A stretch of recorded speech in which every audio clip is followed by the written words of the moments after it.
Five, four, three, two, one. Good morning again, or good day, wherever you are, or good night, even wherever you are in the world.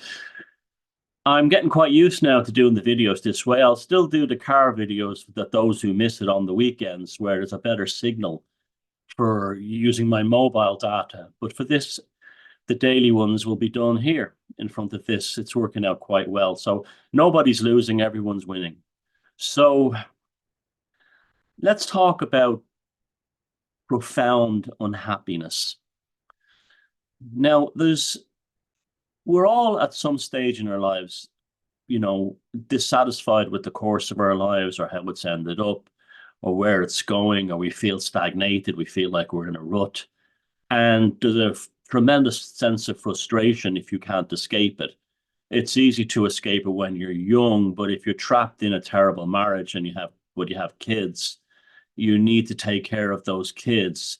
And you say, well, look, we've got to stick it out because the kids need taking care of, even though, we're not particularly happy together.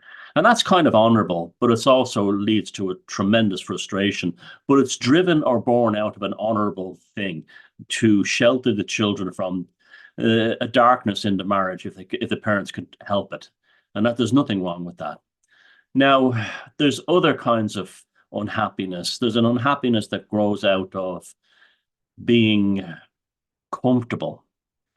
When you have everything, you look at pictures of children in like the north of England in the mill towns 100 years ago, or kids in the ghetto in Ireland, even in the 1940s, and in London, the Lower East Side of Manhattan, Chicago, you name it, Philadelphia, Glasgow, the kids are all smiling, and if they have video at the time, they're running around playing with big giddy looks on their faces.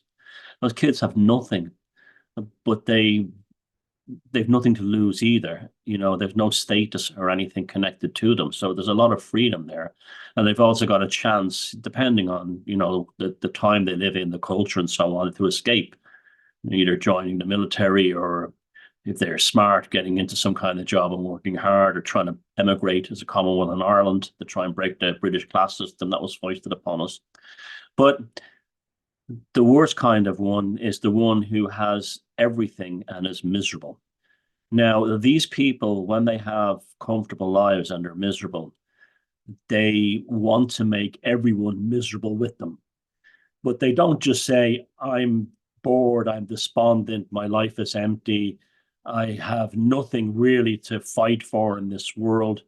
Instead of saying, I'm very fortunate, I should do something creative in the arts. Some do, of course, I should do something creative in the arts. I should do something like charity work, or maybe even just do something like, if I'm younger, work on a construction site or take a working class job, just to sort of like appreciate what I have and get to know people better. Might give me ideas for a story or a movie, which like quite a lot of playwrights and authors and movie writers have done over the years. Is they've dropped out of the system, and when they came back, wrote a great movie or a story about it or a play.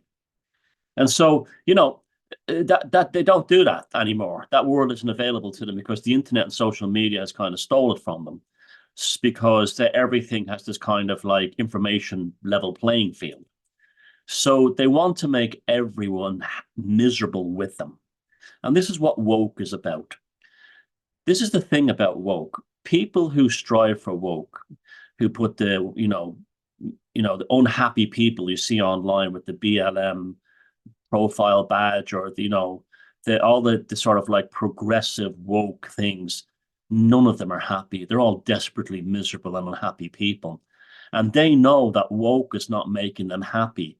They know that woke is making them worse than anything else, because the ultimate final line of woke is more misery for everyone. There's no happiness, there's no gain there. But that's not what they're doing. They're not being driven by an idealistic need to better the world. They're being driven by a dogmatic drive that they have realized at some point in their miserable existence has given them the power to make others that they don't like or who might be happy more miserable, like them. For instance, the working class. The working class, don't really bother anyone, whether they call them blue collar in America or the working class in Europe or whatever, Australia, Canada, it doesn't matter. They generally don't bother anyone. And they're perfectly happy, most of them, with just living their lives, doing their thing, and not bothering anyone. The problem is the wokes don't like the fact that many working class have a level of happiness within them. We'll say contentment, or at least, they're making the most of life that the woke can't achieve. So what they're doing, woke do then, is they pass laws specifically to destroy the working class. Now, this is not a left wing or a right wing agenda. I despise the conservatives as much as I despise the lefties, the socialists. I'm an anarchist, and if you're going to put me into a contemporary pot, I might fit somewhere. I'd be like a libertarian, but I wouldn't be in the libertarian world. I'd be floating around outside it like on a balloon or something. But I'm definitely an anarchist. I believe totally in human freedom, and I also believe in the potential of the human spirit to always do the right thing if left alone. We're never left alone. That's the problem. I mean, as a whole, there's always going to be bad people, but as a whole. Now, so the wokies want to destroy the happiness of the working class and the middle class. So this is where they come up with the whole thing. Like in Ireland, the miserable unhappy woke they don't move all these migrants from the third world into their woke upper middle class, socialist neighborhoods, progressive liberal neighborhoods. They move them into working class urban neighborhoods and into rural villages, because the people they hate the most is the working class, and the rural people as the ones they want to make miserable the most, because they see how happy they are.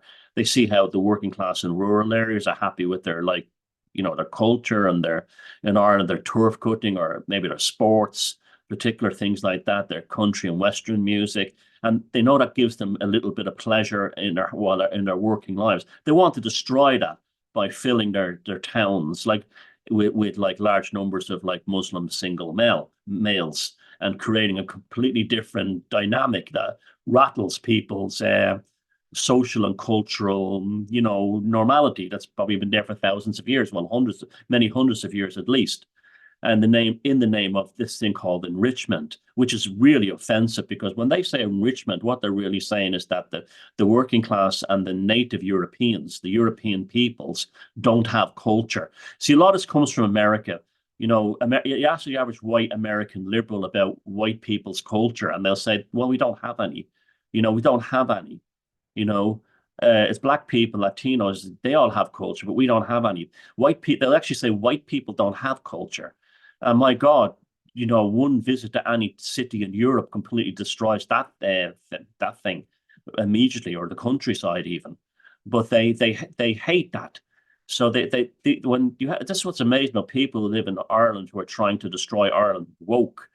We are one of the most culturally rich nations on earth and cultures on earth, with a living history going back 12. We can actually people living in Ireland today can go to Neolithic monuments and point to rock art that was carved on these stones 5.5, 6,000 years ago, and say that was my ancestor. And then they're telling us we need enrichment. And that's not because they know the enrichment to them is that we need more shit flung at us. It's like we need shit flung at us. That's what they're saying. And you have these middle class Anglo-Irish types who in Dalkey and in Dunleary and Killiney and Shankill and posh parts of the countryside, and in posh towns with large populations, posh population like Castlebar and Galway and Middleton and Cork and all these like Kenmare and all these other places where they don't relate to the locals. They don't relate to the local culture. And that's okay. Lots of us don't relate to the culture, but you don't try to destroy it. You leave it. You leave it. You don't destroy it. And they're enriching these places where they don't fit in or like the locals. And that's what a lot of that is about. That's what they don't fit in, so they're not part of it. So, like in rural Ireland, you have all these people who are like not really fully Irish. When I say that, I don't mean in a racist sense. I mean their ancestry might go back to people who moved from urban areas, or people who were, Anglo-Irish, revolutionary British, and they look at turf cutting as like some animal in the muck. You know, they don't understand that's a ritual thing for making and processing fuel, as noble as any, you know, actually more noble than coal mining because the farmer owns the mine, you know, that kind of thing. But they have to destroy that. And that they fill the beautiful countryside with these middle class crucifixes that don't generate electricity and need 15 tons of diesel oil every year and all kinds of lubricants. And they're made of nothing but hydrocarbons. It's all about making everyone around them miserable. So all these so and so for all organizations around Ireland, which are like all these progressive woke NGOs, they're all made up of people who hate the locals and want to punish and destroy them. So they'll be as miserable, unhappy, and despondent and socially isolated as they are. This is what that's all about. And it goes on in your country and my country and everywhere. See, the thing is, you will never meet a woke person. If I walk up to a woke person and you say to them, what do you really want from, say, taking a town in Ireland with 3,000 people in it and putting 1,000 Muslim men in it? What is the purpose of that? And they will say enrichment. And I'll say, okay, it becomes enriched in 35 years' time. The town is mostly Muslim and there's probably default, if not literal Sharia law. How will you feel about that? And will you be happier? They won't answer you because they won't be happier. It's not about making them happy. It's about making us miserable. This is what drives the woke, progressive, liberal mind. Now, the modern liberal mind, the traditional liberal mind, which I know I have and still retain, is that it's a fair level playing field for everyone. But because they want to destroy any human happiness, they're destroying freedom of speech. And it's a great place for psychopaths, particularly to ply their trade. We had a psychopathic politician here in Ireland who said, we'll get women, and she was a female too. I won't call her a woman. She's a female, even though she's a biological female. She said, we'll lower the voting age to 16 and we'll get women taken, we removed from the ballot, removed from the concept of mothers. You know, these people are psychopaths. This is what's going on here. These are psychopathic individuals who are using woke to further their own personal, and they're always giddy and gleeful when they get their way. Like like the child who stole the extra piece of birthday cake from another kid, or stole his toys and gets outside and goes, ooh, like this. They're like that when they win. And so you have psychopaths who are enablers of the miserable woke. So it's a very poisonous world we live in now. There's the only people offering any kind of hope for the human race are the ones who are against it, who are saying, oh, hold on a second. It doesn't matter if they're left wing, right wing, liberal, nationalist, whatever. They're like, well, hold on a second. Do we really need a transhumanism? No, the woke see everything as some kind of panacea to make us all. They know that transhumanism will make us miserable. They know that lockdowns make us miserable. They know that masks makes us miserable. They know that diversity makes us miserable. They know that smashing our traditional cultures makes us miserable. They know that sexualizing our children makes us miserable. And not because it makes a world that they want, but because it makes us all a level. It's almost like egalitarian Marxist misery, where we're all miserable together. Then we've achieved, the utopian Marxist dream. This is literally how they think. They don't care if the future is horrible. Once we're no more happier than they are. So always remember this when you encounter this miserable woke type online, that you're dealing with someone that has a sense of unhappiness and despondency and misery inside them. And all they're trying to do is make you the same way. What is the best way to deal with that? Smile, be happy, be joyous, be free. If you want to piss off a wokey more than anything else, don't be angry on the surface, be angry on the inside, and you will destroy them, because they cannot stand that. Because fundamentally, at the core of every wokey is someone who doesn't feel fully human. This is why they love transhumanism and altering their genetics with vaccines and stuff like that. This is what they want. So you remember that they carry the greatest misery of all inside them. They're not looking for a happiness for all of us. They're looking for an equilibrium, a parody of despondency. Don't give it to them. Enjoy your life, and they'll fall apart. It's as simple as that. So, and I think like that's I've seen, the nationalists and well, I don't like the word nationalist, but I say the patriotic parties in our and individuals in the election here, even if they lost, they were like, "Wow, I got 38,000 votes," and the woke media said I was a loser no one would vote for. And you're seeing that in England with the happiness of people gathering around Nigel Farage since he joined Reform. And then you had this like lunatic trade union side animal, miserable, miserable human creature, throw a rock at Farage. That could have either killed Farage or it could have bounced off that thing and killed one of the elderly people below the podium.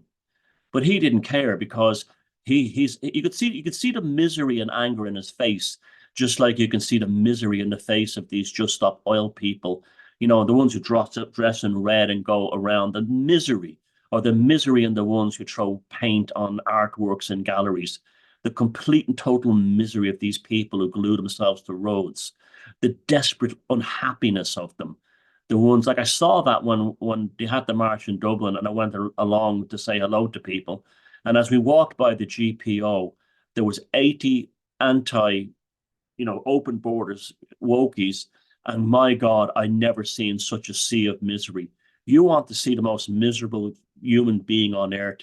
It's a man in a dress with makeup who thinks he's a woman. It's a white guy in a rich neighborhood who wants to enrich a working class or rural neighborhood.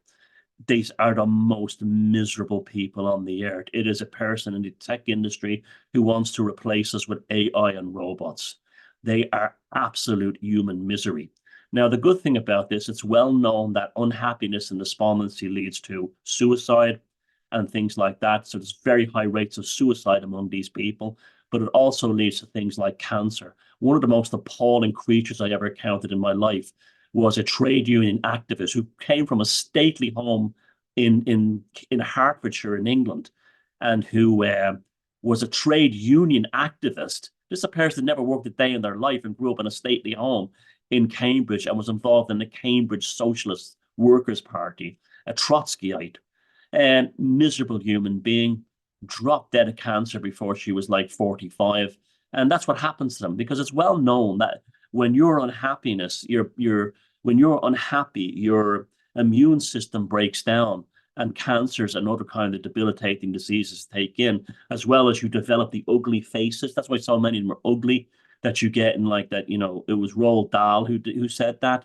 And you see so many of them have ugly faces. You know, and our side are all, when I say our side, I don't mean necessarily nationalist or, traditionalist, but I mean people who don't want to be a part of that. I'm an anarchist. And I don't want to be a part of that anymore. I don't want to be part of the neocons, I don't want to be part of any of that. And, but we're all much more happier and nicer looking and friendlier. You want to go for a beer with us. You want to run a mile from them. They know that, and that's what drives them. And always remember that when you're confronting a woke person, you're confronting a sack of amino acids, proteins, fats, vitamins, basic minerals, and other carbon elements glued together by nothing but despondency.